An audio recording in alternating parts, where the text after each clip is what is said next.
thoughts affect your emotions and how your thoughts affect your physical health. Now, first of all, let's talk about thoughts and stress.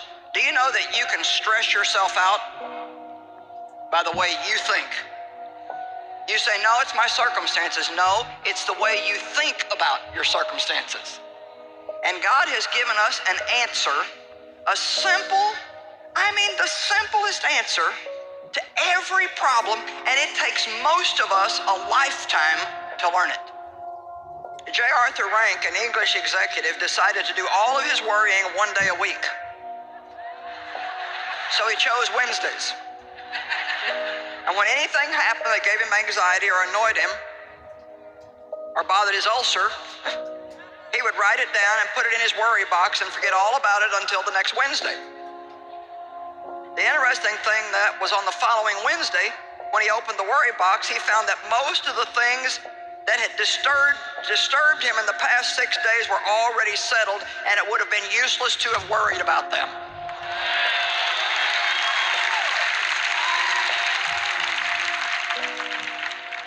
My administrative assistant is here, and when I was recovering from my hip surgery, I just asked him to give me, can I have 30 days without the phone ringing, without getting a bunch of emails, unless it's something really, really important. So she didn't contact me hardly very much at all. And when it was over, I said, you really did a good job. She said, you know what I found out? Most of the things solve themselves.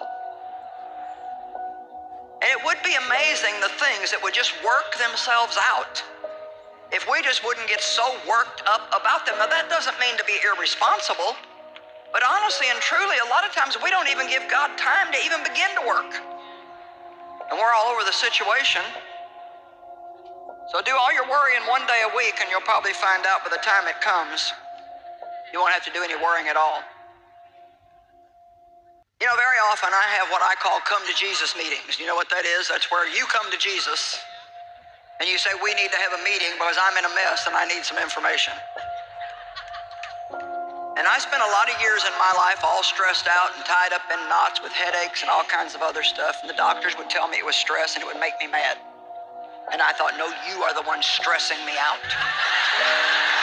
You are making me stress, telling me it's stress.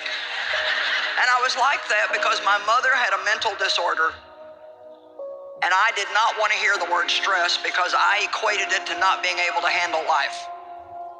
And I was not going to have mental problems. And then finally, through a long series of education and understanding, I found out that stress can be caused from a lot of different things. And there were many of the things that I was doing wrong, like worrying, trying to change people. You can't change people. Only God can change people. If you think you're going to marry somebody and change them after you marry them, you better wake up and smell the roses before you say I do.